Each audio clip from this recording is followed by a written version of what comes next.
The only thing I am thinking about is blood. Hey everybody and welcome to a new episode of In Your Puppet Face vlog, and today is my first requested video.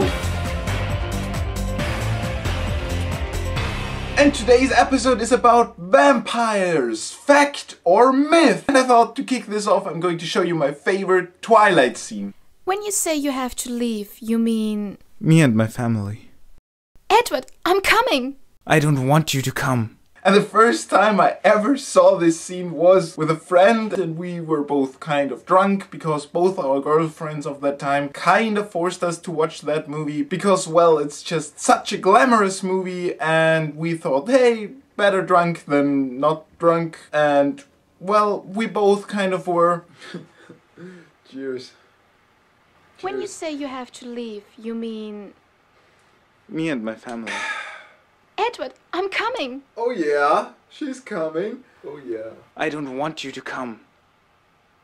Dude, did he just say I don't want you to come? I think so. What the hell?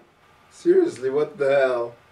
And while researching all the vampire stuff, I actually found out that over 95% of all cultures do have the vampire myth. Some of the first documentations of the vampire actually come from China, more than 4,000 years ago. That's everything in Europe was still going ook. So I thought, let's start more than 4,000 years ago in China and then let's just work our way through the history. So the Chinese vampire is actually called a Xiangxi, something like that. But basically that's your ancestors that have already died, and they will rise when you don't take care of their graves. And they feed off people's chi, their life energy, and can kill by simply touching someone. So actually a pretty good story to make up, you know, when you want your grave to be taken care of permanently. Then there's the Hindu goddess Kali, and she's kind of dark and demonic and has fangs and hangs out in graveyards and has a necklace made of human heads, which is creepy, but it's pretty similar to that whole vampire stuff. And even in Christian folklore you can also find the vampire story. Now I said Christian folklore, okay? That's just stuff that people thought up to be kind of a side story to the Bible, which is a lot like purgatory. You know, doesn't say anything about that in the Bible, but people said, we can make money off it. So let's make purgatory a thing, and then let's get lots of money from people to not go there. Yeah. Seriously, Catholic people from the 1500s watching this video, hell wasn't good enough for you anymore? You had to make up another whole thing? But we are coming off track from the vampire story, so let's go back to the vampire story. And in Christian folklore, that's Lilith.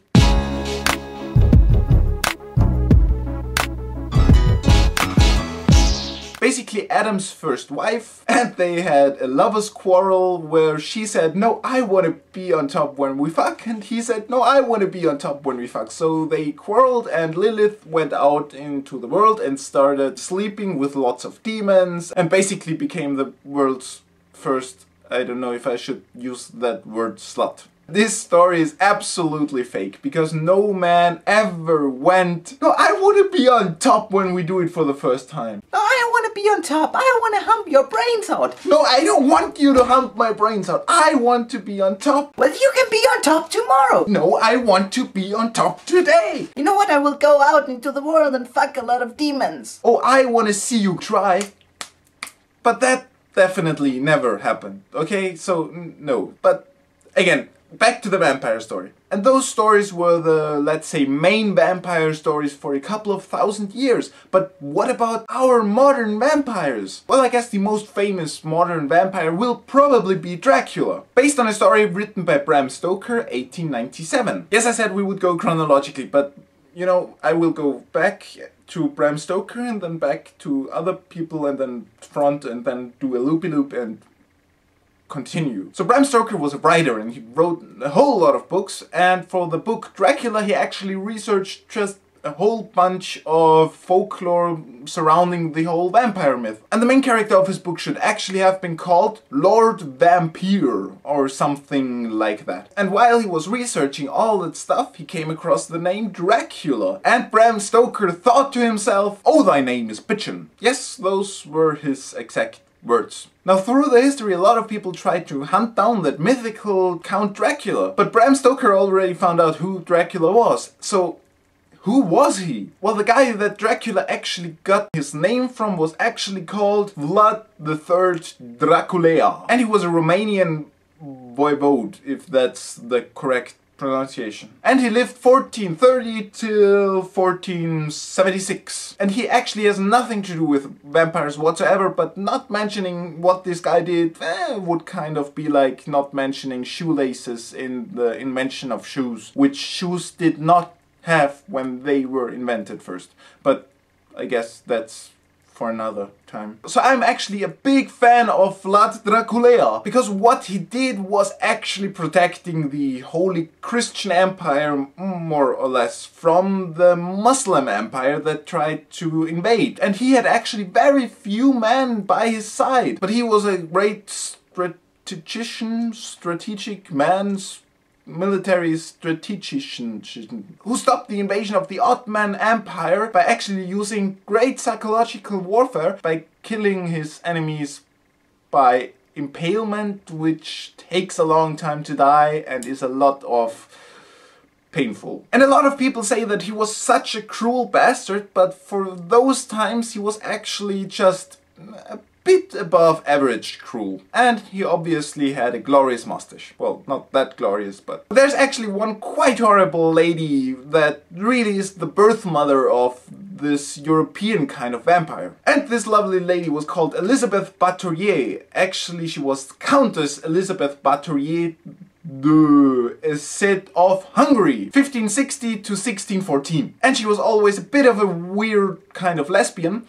Yes, she was actually a lesbian. And one day she bitch slapped one of her servants, nobody knows why, and made her bleed and got a little bit of blood on her hand and thought that this blood revitalized her skin. So in the next couple of years, this delightful lady killed somewhere between 600 and 700 young peasant girls, and actually not only killed them but put them in the dungeons and tortured them horribly, only to in the end slit their throats and bathe in their blood, because that would keep her young forever, she said. But she actually got into a lot of trouble when she had, well, simply killed every girl in her vicinity. And she started killing other noble women, which made the other royal families really angry, and they wrote a letter to the king, and he then put her under house arrest, and she went very mad and died. And she really is the birth mother of European vampire myths. And now in the history of time we are in the 16 and 1700s, and we cannot forget that at that time the Europeans all said, oh, have you heard of those uncivilized religious nuts that found that thing, that new, you know, that new country thing? My god, I wonder what they are doing over there right now.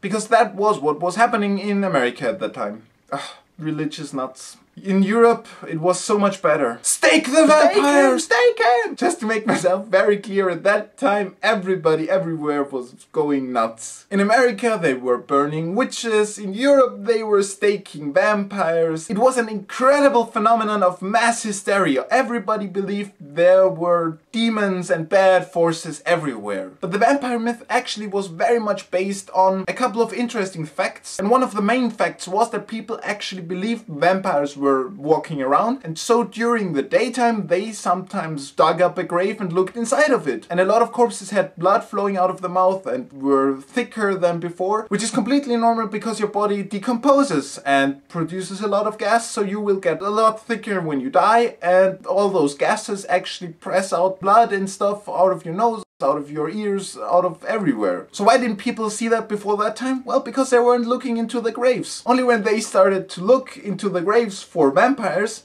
they found their vampires. But actually all vampire facts can easily be explained by science. But let's move on to the modern vampire. That all started with Dracula. So at that time people started to really enjoy reading about vampires. Mainly badass vampires with badass names that seduced women and shagged them all night and then ate them. Until that magical day when Anne Rice started publishing her books. So which books am I talking about? Well, mainly her 10 books called The Vampire Chronicles. One of them being Interview with a Vampire. So what she did was effectively transform the vampire from badass to tortured soul, from guy who shags women all night long and seduces them and stuff like that, to silly gay guy. Don't worry, I checked with a gay friend of mine and even he said, and I quote, "I like sucking dick, but those modern day vampires are even more gay than I am." I mean, before Anne Rice they had awesome names like Dracula, like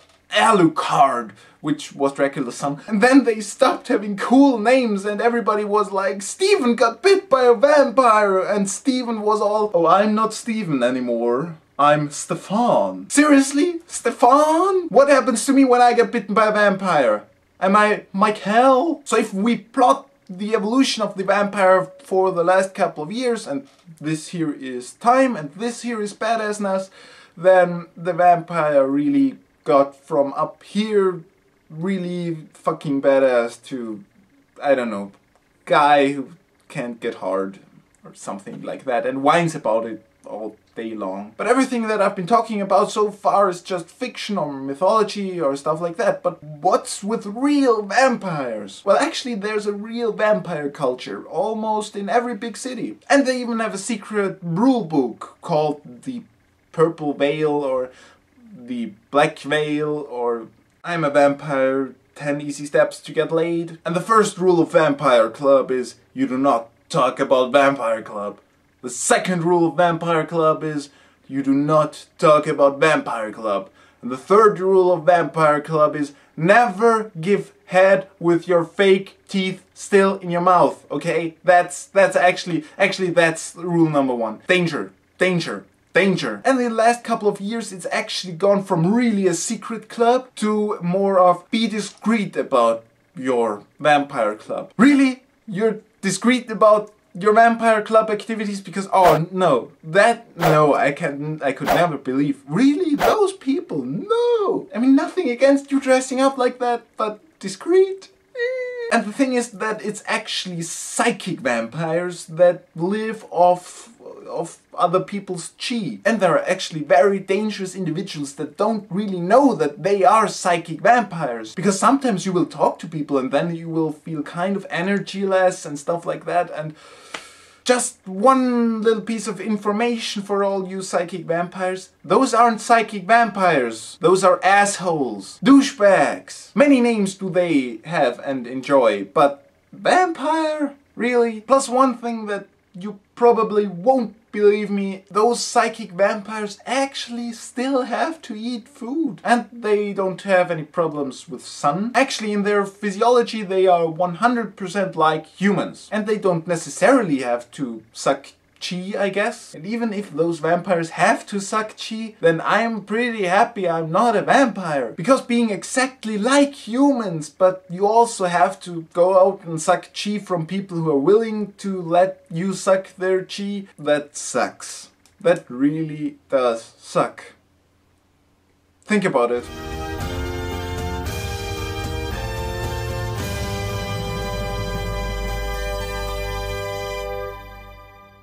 Hey everybody, thanks for watching. Please give this video a thumbs up for what you're about to see in the next, let's say 10 seconds.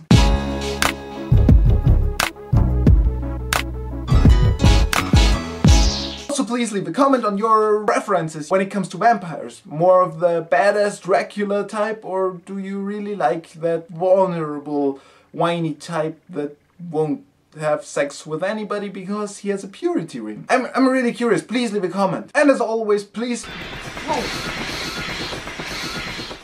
yeah, subscribe, just click here or up there, and hopefully I'll see you next time. And if you want to request a video, just leave down in the comment, please. Oh, thank you for coming back.